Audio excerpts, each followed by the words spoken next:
Hey bag maker, today I'm going to be talking about chalkboard fabric, a new online course from Sarah Watts called Color Theory for Fabric Lovers, various fabrics that I've added to my stash. The book review will be for a book called Weekend Makes Crocheted Bags. I'll be demonstrating how to make a 2-layer and a 3-layer strap, and there's a great giveaway at the end. I'm Sarah Lawson from Sew Sweetness. Thanks so much for joining me for Social Sunday, my weekly sewing chat.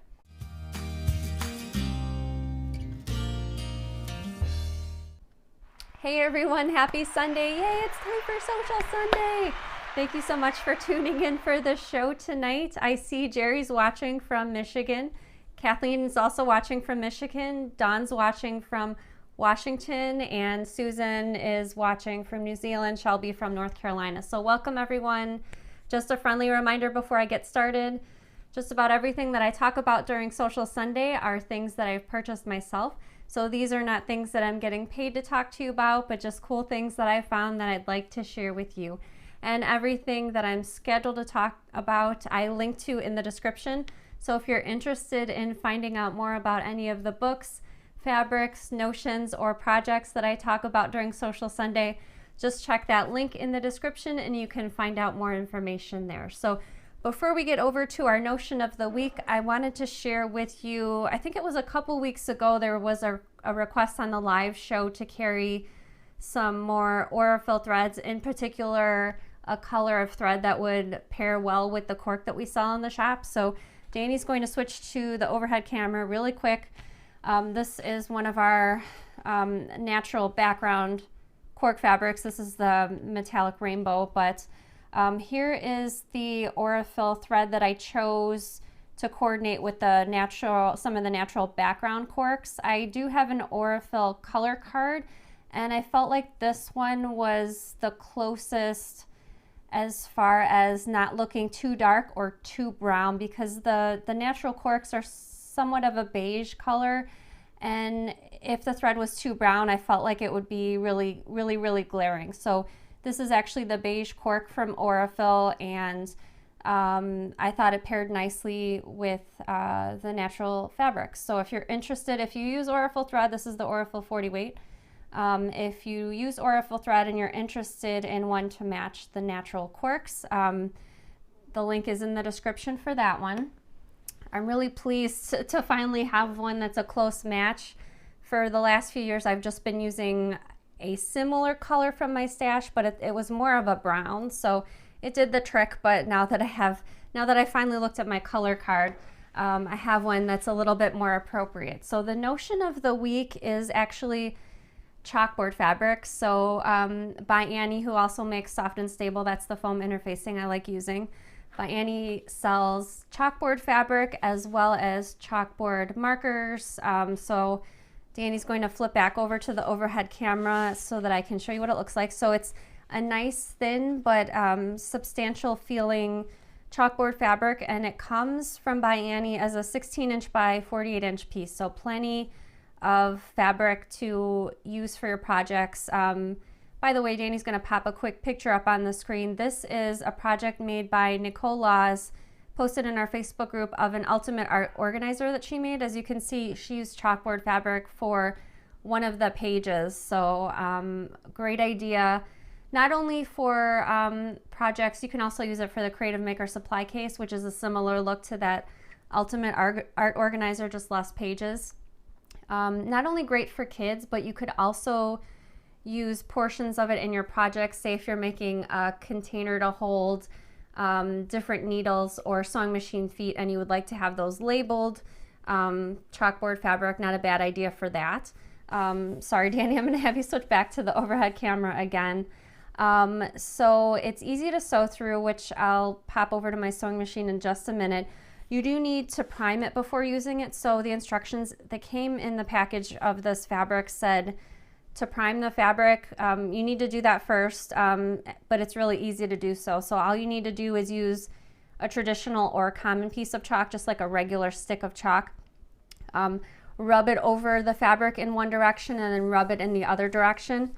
Wipe it clean and then repeat it one more time, and that primes it so that you can use it for either regular chalk or you can use chalk markers like I have right here. I have white. It comes in different colors as well. And I prepared these 2 little samples before the show. So yeah, really easy to use this. Actually, the instructions for the chalkboard markers have you kind of pump it once before you use it. So I'm just gonna go ahead and write, and you just use a clean cloth to wipe that clean. So I'm going to pop over to the sewing machine really quick to show you how easy it is to sew with. So first off, I have a Teflon foot on my sewing machine right now, just so it doesn't get stuck on this particular fabric. And what else was I going to say? So I sewed this particular sample, just 2 layers of fabric, but I also sewed another sample before the show, 3 layers of fabric. So I'm gonna go ahead and just arbitrarily sort of fold it back so we get, that's 3 layers, 4 layers, just so you can see how easy it is to sew through. So I've lengthened my stitch length a little to 3 millimeters on my particular sewing machine. As you can see, easy peasy. So in the example of Nicole's project that we had on the screen just a second ago, would be really nice to sew with, especially if you're top stitching, if you have this layer on the inside of your case. So again, this is chalkboard fabric and marker, and I've linked to the By Annie site where you can find that chalkboard fabric. And yeah, it's really, I was really pleased. It was really high quality, not chintzy feeling, and yeah, it would be really nice to use in a project. Let's see. Oh, I wanted to remind you, if you're not already a subscriber to our newsletter, that we will be, in the near future, we will be implementing monthly drops on the 1st of the month. And what that means is dropping new and special products on the website. So maybe custom colors of things, fun items such as new zippers by the yard, special zipper pulls, maybe new cork colors available on the site. Who knows what we'll be coming up with throughout the year. So you want to be signed up to our newsletter so you're the first to hear about when the monthly drop hits the website. Some of the items we may carry regularly on the site. Some of them might be more limited edition, meaning once we sell out, they'll be gone. So make sure you're signed up for the newsletter. Danny's going to put the graphic up on the screen with our website address, and this is also linked to within the description where I have all the other links. So if you're not already signed up, make sure you do sign up soon. And newsletter subscribers also receive my free Oslo craft bag sewing pattern. So you get that automatically as soon as you sign up for the newsletter. So I have a question for you. Let me know in the comments if you are already signed up for the newsletter. Just let me know in the comments. I have a feeling a lot of you are, but I know that's not always the case. And if you are already, thank you very much. We really, really appreciate it. So I saw, Susan says, I enjoy the newsletters. Thank you very much. We try to put fun and interesting things in the newsletters every month. Different ways to make Sew Sweetness bags, new notions that I've added to this shop, things like that. This morning when I was going through my newsletter, my email inbox, I saw that Sarah Watts had released her new online video course called Color Theory for Fabric Lovers, and I've been waiting for this course to release. So I purchased it as soon as I got that email. Again, the link is in the description. It's releasing at the end of April, and it's a video course series teaching you how to choose fabrics for your project, how to put fabrics together. If you're not familiar with Sarah Watts, she's been designing fabric for many years now, and also she licenses her artwork for different projects, books. I think I saw one year a Sarah Watts puzzle in my local bookstore. So she definitely knows what she's doing. I feel like my least favorite part of the sewing process is choosing my fabrics, because it's always a predicament. Even just choosing fabrics for a bag, where I often just need to pick 2 different things. It's challenging. I have a hard time. It sometimes at times annoys me because it takes me so long to choose fabrics. So I'm looking forward to taking this course and learning some things that I can use for pairing fabric for my projects in the future. Speaking of fabric, new fabric that I've added. Oh yeah, by the way, this is a picture of Sarah Watts. I just love her. I love her artwork, and yeah, looking forward to taking the course. So new fabric that I've added to my stash. Danny's going to flip over to the overhead camera. The first set of fabrics are typewriter prints designed by Melody Miller. I picked them up in a few different colorways. The first two are quilting cotton. I particularly like the white background because it really makes the typewriters pop. Here's another one that I purchased with a black background. And then the three coming up are all canvas fabric. And if you'll notice, the typewriters are bigger print on the canvas fabric. So Melody Miller has been doing different iterations of her typewriter print over the years, and it's probably my second favorite print of hers. Her first is a print with horses on it, but I think I love this color combination the most out of all of them. I just feel like it's a little bit unusual, which I like. So besides the typewriter prints, I also purchased these fabrics from a fabric line called Color Collage. And oh my gosh, I'm completely in love with these fabrics. Each fabric is a different color of the rainbow, and it features things of that color story. So these are all things that are pink. It even says pink in text on there. There's some text on the fabric as well. I can't wait to make, I don't even know what I'm going to make with these, but I know it's going to be really, really awesome. Some things are vintage looking like this. Some things are just things in real life that are that color, such as this thread spool. Orange is next. Just the amount of different colors in the fabric makes me really happy, like the different shades. Here's yellow coming up. I could see maybe like a series of pouches, or maybe a series of Faithwell storage bins, one in each color. And then two more. We've got blue coming up, and then purple. Wow, the blue is really eye-popping. I think it's coming up eye-popping on the screen also. It's really eye-popping in real life. And then there's purple. So I've linked to this fabric line in the description. Like I mentioned, I super, super love it, and I'm really excited to have it in my stash now. So I have a question for you. Let me know in the comments. What is a vintage item that you have that you still use? So speaking of those typewriters, while I was preparing for the show earlier today, I went on Amazon. I was curious, you know, are people still buying typewriters? Are they still made? And I saw a whole bunch on Amazon, some in different colors.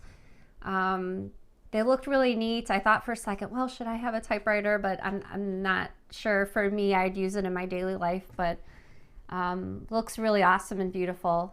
So let me know what vintage item that you have that you're still using to this day. The book review for this week is not a sewing book, but it is a bag book. It's called Weekend Makes Crocheted Bags. So Danny's going to flip to the overhead camera. This book, when I was going through it, it has so many projects for, I mean, it's not a little book, but like there's just project after project, as you can see on the cover, 25 projects. I know a lot of you that watch crochet and or knit. So I'm going to flip through this book. Obviously, the beginning of the book is the basics for crocheting, talking about different stitches as illustrated. There's a few pages of that, and then it jumps right into the project. So I'm just going to flip through. Oh yeah, here's some more illustrations of the different stitches and methods needed for making the projects. And then we'll flip through all the projects so you can see what they all look like. And my favorite, thankfully, was an easy level, so maybe I'll have to give this one a try. This is my favorite project in the book. I like the look of the style of the bag, and I also like the color blocking. So this one to me looks awesome. But there's lots more in store. Some of them are solid colors, some of them have multiple colors in the projects. And there's some small projects like clutches and pouches, and there's also bigger projects. I really like this one too. I like the style of the either leather or vinyl handles. That looks really cool, I think.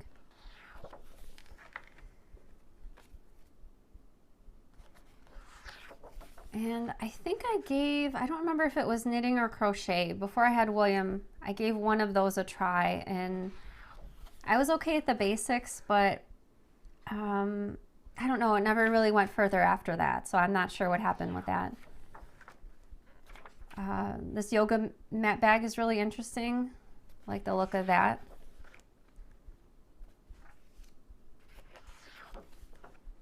And yeah, I think it's just fun that there's so many different ways to make bags, not just by sewing. I think this is the smallest project in the book, and I thought it was cool to see magnetic snaps. Obviously, I don't know really anything about crochet, but I thought it was cool that there was hardware that I'm familiar with in a crochet project. This is probably my second favorite project in the book. Apparently, I like big bags.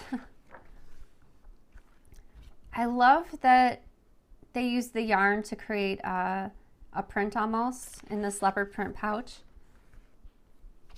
And then just a few more left. I wanted to show you all the projects because I think there's such a wide variety in this particular book.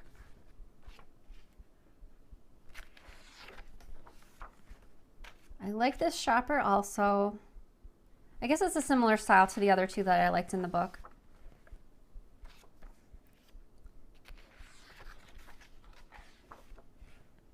And this was another easy one, simple shopper.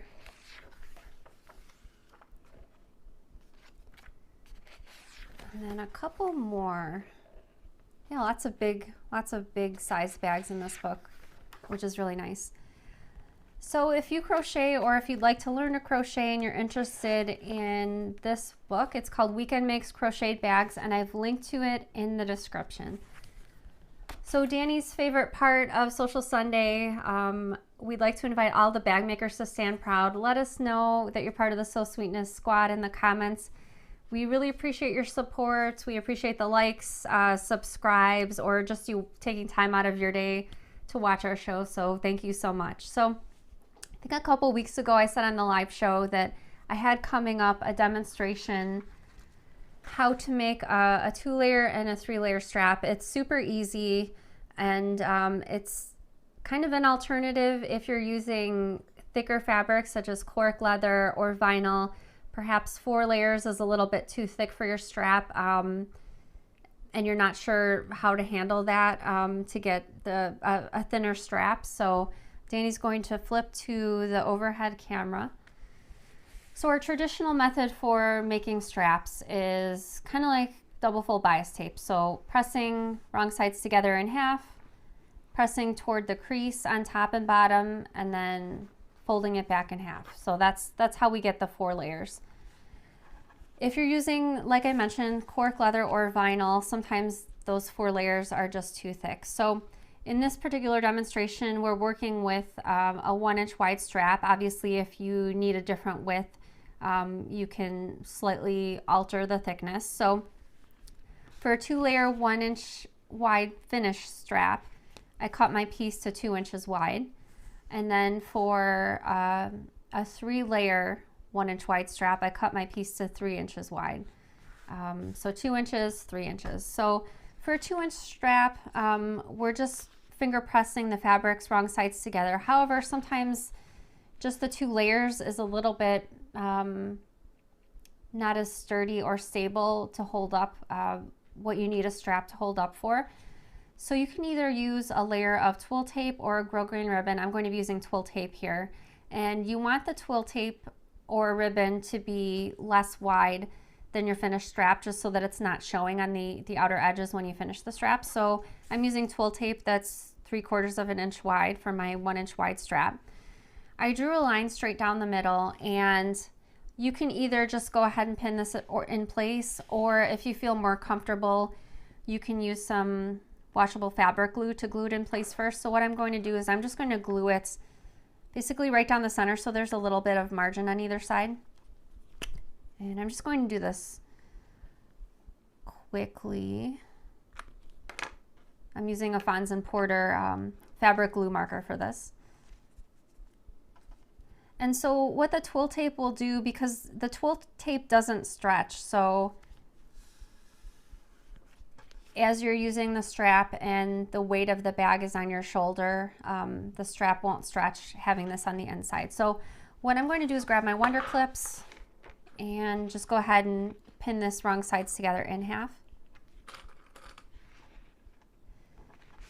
This method is really just good for fabrics that you can cut and leave raw, such as cork leather or vinyl.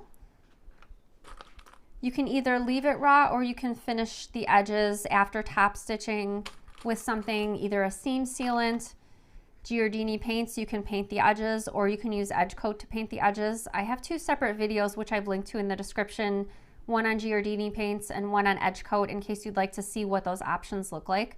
But if you'd like to leave it raw, you can do that as well. So for the 3-layer strap, what I'm first going to do is I'm going to draw a line that's 1 inch away from one of the long edges. And I'm going to use that line as a placement for folding, because instead of 2 layers for the strap, we're going to have 3 layers. So what I'm going to do is I'm going to take the edge that's furthest away from the line and then bring it up to meet the line. You can either use the fabric glue to hold this layer down, or you can just use Wonder Clips to temporarily hold it down. So I'm just going to use Wonder Clips just so you can see a different option than using the fabric glue. And then this opposite edge, I'm just going to bring it directly on top so that it creates the 3 layers. And since I have those Wonder Clips over there, I'm just going to go ahead and move each Wonder Clip one at a time so it's directly on top.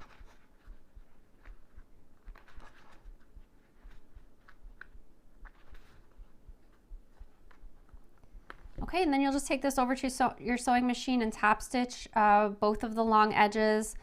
By the way, I wanted to mention when using those paints, if you didn't want to coat the whole entire edge, you could certainly paint the edge that will be showing, especially on the 3-layer strap, just because this is a finished edge. If you wanted to paint the edge first before you complete this process, you could do that. Just make sure that it's completely dry before you proceed with the finger pressing and the stitching. But this is a great way to have less substantial straps if you're using a different substrate like cork or leather.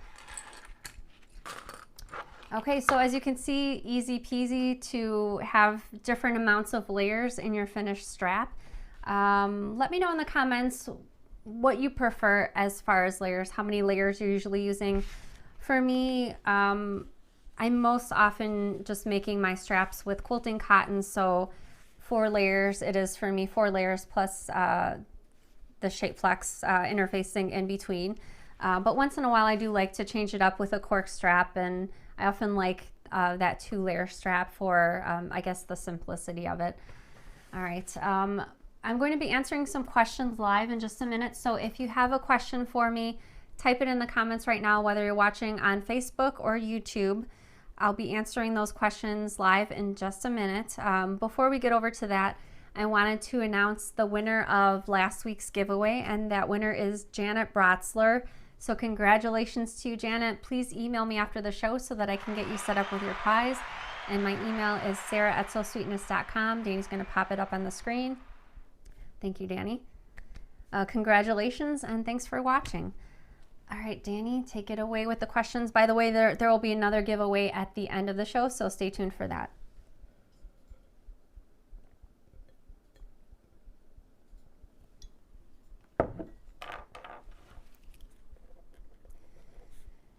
Sheila says, how easily does the chalk marker rub off? You just need you don't necessarily need a traditional eraser. You can use any clean cloth. If you have some scraps of fabric in your stash, that'll work too. Clovis says, I used it on the back of a key fob. That's a great idea. I really love that idea because it's really easy to write the name of the person or business, whatever the key fob is for, on it with the chalk fabric.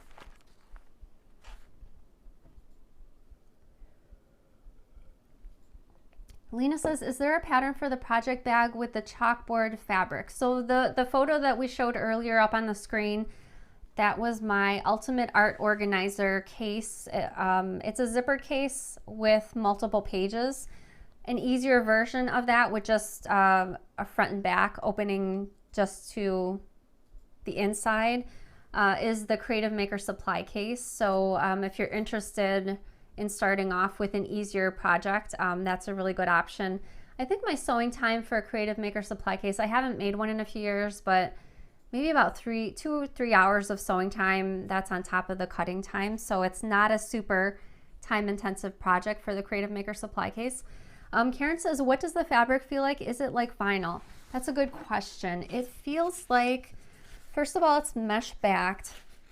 It feels like a thin vinyl. It's not super shiny because it's matte, but yeah, I would say it's very similar to a vinyl. It's nice and flexible. Wendy says, what are those markers called? The markers are called, I've linked to them in the description, but this particular packet is called Bistro Chalk Marker. I guess it's probably called Bistro because coffee shops and such, if they have a board, they're probably using these markers. Shannon says, table runner with chalk writing announcing each dish goes over well at family meals. That's a really clever idea. Very creative. I like that. Retha says, has there been newsletters lately? I don't think I've been getting any for a while. If you're having any trouble with the newsletter, feel free to email me, sarah@sewsweetness.com. We're happy to look into it. We generally send out a newsletter twice a month, usually on the 1st of the month and then the 15th of the month approximately. Jackie says, it is hard to believe you have a hard time picking out fabrics and putting them together because your makes always look so spectacular. Well, thank you, Jackie. I think I'm just harder on myself than is necessary. I have a hard time picking fabrics, and then after I finished my project, when I see what everyone else is making from the same pattern, I often find tons that are posted, especially in the Facebook group, our Sew Sweetness Facebook group. I find projects that I like way more than mine, so I think I'm just a little hard on myself, and I really don't need to be, but I guess it's a grass is always greener situation. The bags on the other side of the fence look way nicer than mine. I know that's really not true, but Alex says, I always try to channel your great taste in fabric, Sarah. You make it seem so easy. I wish, honestly, I always had this little voice in my head, this wish that someone could just choose my fabrics for me. I guess that's why in the last few years I really enjoyed purchasing quilt kits, because then I don't have to choose the fabrics. They're just all in there. But for bags, especially when I'm writing new patterns, it's up to me. There's no one that can choose the kit for me. I just have to go down in the basement where my stash is and spend some time down there leafing through the fabrics and hopefully pick the right one. Wanda says, do these bags have a fabric lining? I always thought things would slip through. Oh, the crocheted bags. You know what? Let me take a quick look at, I don't want to spend a whole ton of time reading, but let's see.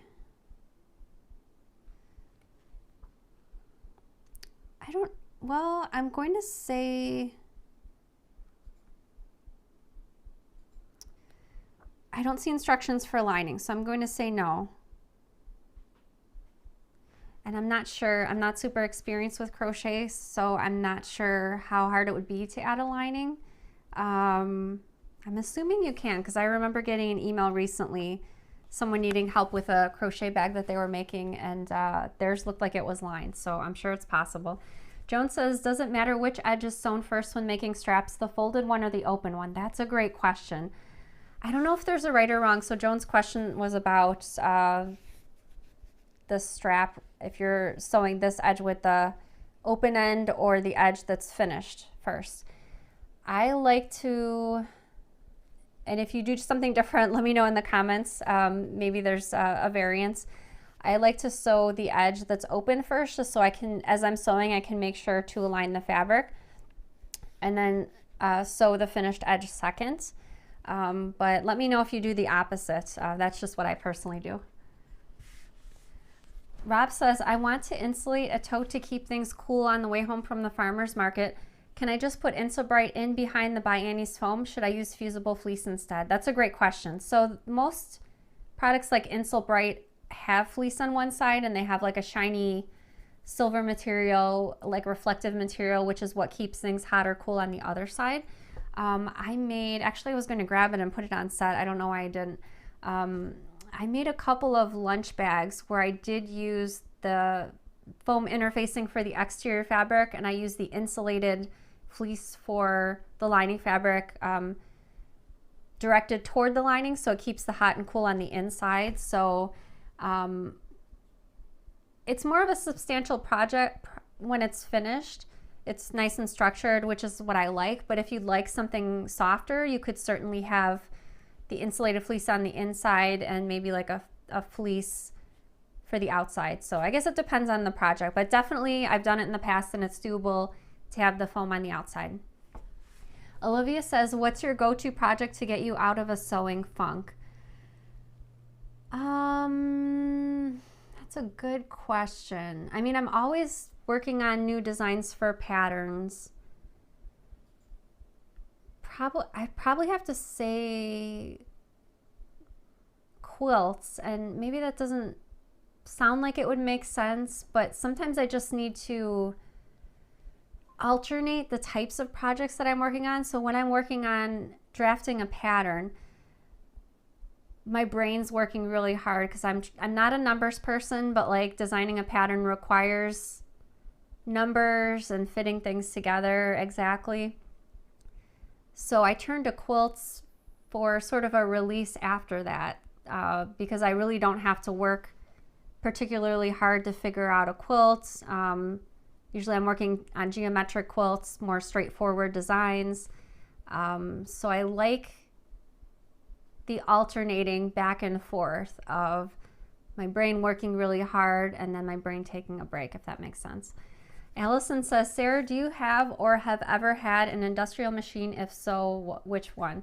Actually, I've never had or even sewn on an industrial machine.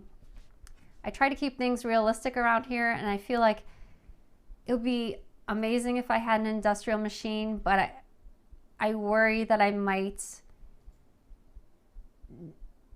sew things on my industrial machine that might be a little bit more difficult, and possibly put things in patterns that might not be as easy for a domestic home sewing machine. And so that's why I like to stick with a non-industrial. But if I wasn't, comments on this one.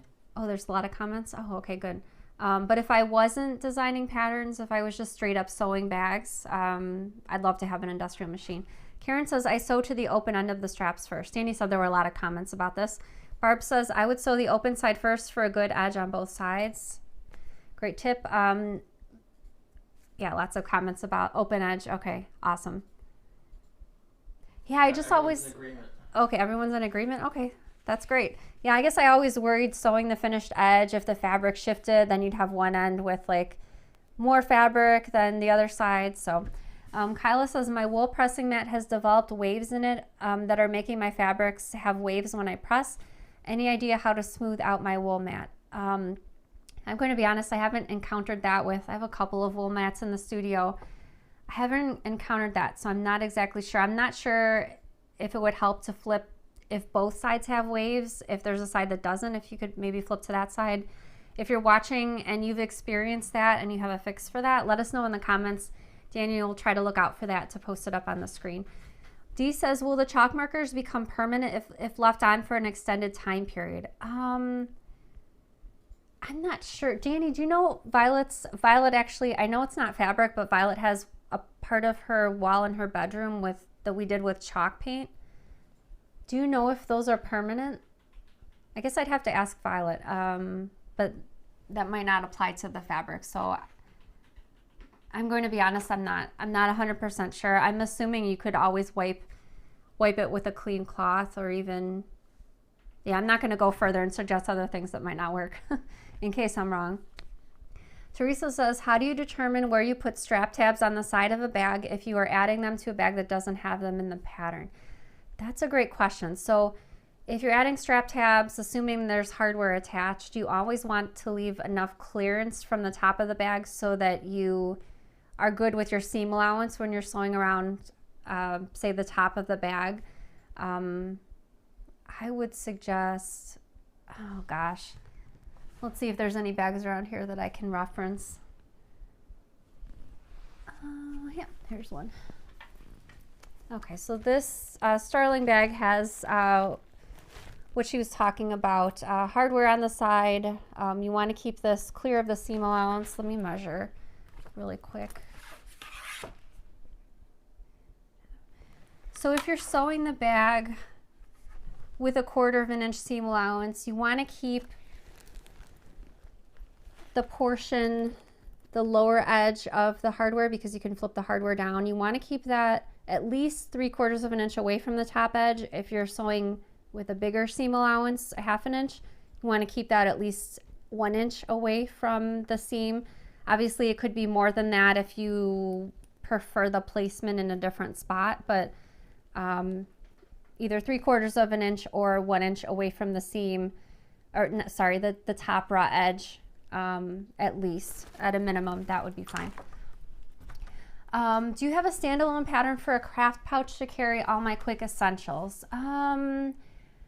Perhaps. I have a free pattern video for the Windsor pouch. That's a box pouch. That's the first one that comes to mind because you mentioned standalone patterns. Also, the Bellow pouch is another standalone pattern. Comes in 3 different sizes, has a nice curved shape on the side panels.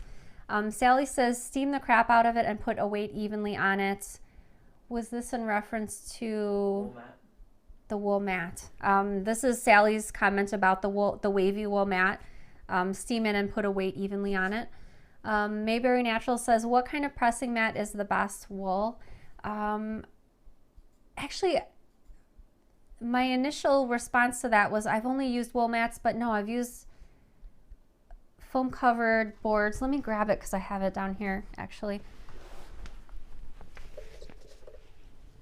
So over the years, I've used 2 different styles of pressing mats. So the wool mats that I like using come in different sizes. We sell the 17-inch size on our website. 1/2 inch thickness. I've also in the past, it's kind of discolored, and I know this is small, this is for my sewing machine pedal, but I've also had one of these in the past, a larger size for pressing.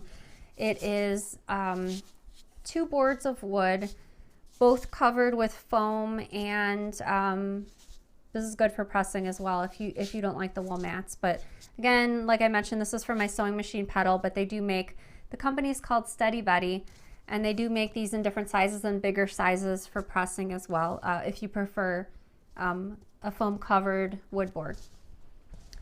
Charlotte says, what pattern did you use for the bag with the typewriter print behind you? Oh, let's see if I could reach. There we go. And I'm rather pleased I'm not wearing pajama pants right now, because sometimes I am on the show and, you know, I know I had to get up and you saw what kind of pants I was wearing. So I was wearing jeans. I'm all proud of myself today. This is also designed by Melody Miller. This fabric, it's an old print canvas fabric. She designed this, one of her very first fabric lines. This was for Coca Fabrics, and this is the Amethyst Project bag. So it's like a storage bag for either sketchbook supplies, 12-inch quilt blocks would fit here. You can put pens, pencils, marking tools, pens up here. So this is a really fun project, and I've seen people make these over the years, not only for going to quilting retreats, but for, I think I saw a few cases for Barbies, some for Legos, stuffed animals, Matchbox cars, all sorts of things I've seen these cases made for over the years. Karen says, do you have a demo for adding a contrasting fabric like cork or leather on top of fabric strap? Is it difficult? It's super easy. I forgot what I called the video. I do have it on my website and the YouTube channel. It might be a two-sided strap, or perhaps you could even just type strap in the search bar on our Soul Sweetness YouTube channel. If you have trouble locating it though, feel free to email me and I'm happy to send you the direct link for it. But yeah, it looks really nice having the two-sided strap with the cork solid fabric on one side and like a cotton print perhaps to match your project. It looks really, really spiffy. Karen says, is the chalkboard fabric available in Australia? I don't know for certain, but you might want to try Voodoo Rabbit in Australia. They sell a lot of bag making supplies. They might have the chalkboard fabric. I'm assuming they carry the By Any Soft and Stable, so if they don't have it, maybe they could get it for you for special order. I'm not the shop owner, so I can't guarantee that, but I guess it's worth an ask. Again, that was a Voodoo Rabbit in Australia. Debbie says, how do you get past not wanting to cut your fabric? I don't have trouble cutting into the fabric. I just have, me personally, I have a really bad habit. Once I use a fabric, which I pretty much love all the fabrics in my stash because otherwise they wouldn't be in my stash in the first place. I have a really bad habit. As soon as I use the fabric for a project, I want to go online and rebuy it so I have it in my stash again, but that's not really sustainable because how am I ever going to use down the amount of fabric if I keep rebuying the same thing that I just sewed with? I don't know. Sounds silly saying that out loud. Linda says, when you iron on 101, do you iron on the fabric or the 101 side? That's a great question. So Linda's question is about Pellon SF101, also known as Shape Flex. I like to iron with the fabric wrong side up and the Shape Flex with the adhesive side obviously against the fabric. So the 101 on top.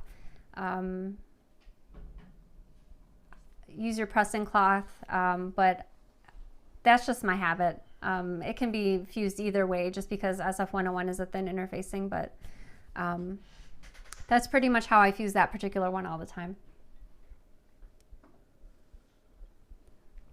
Okay, I think Danny's calling it on the questions. I apologize if I did not get to your questions live. I feel like that really zipped by today, the show. It just went by in a flash. We'll be back again next Sunday. Danny will be joining me on the show next Sunday, and we'll have another episode of Bag Lab next week, so stay tuned for that.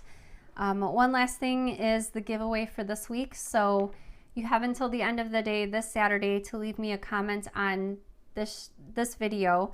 We compile all the comments from YouTube and Facebook, and I choose one randomly drawn winner, and I'll announce the winner on next Sunday's show. I have an extra question for you that you can answer in the comments for an extra method of entry. What is your favorite location in the town where you live in? So I'm hoping to see some cool places, fun places. Let me know. Type that in the comments right now. The prize for this week is a $50 gift certificate to my website, soulsweetness.com. You can spend it on anything you'd like, patterns, cork fabric, and be sure to sign up for my newsletter. We're working really hard behind the scenes on new products for our monthly drops. So sign up for the newsletter so you'll be the first to hear about that. Thank you so much for tuning in for Sewcial Sunday. Thanks for watching our show. I hope you have a great week and happy sewing. Bye, everybody.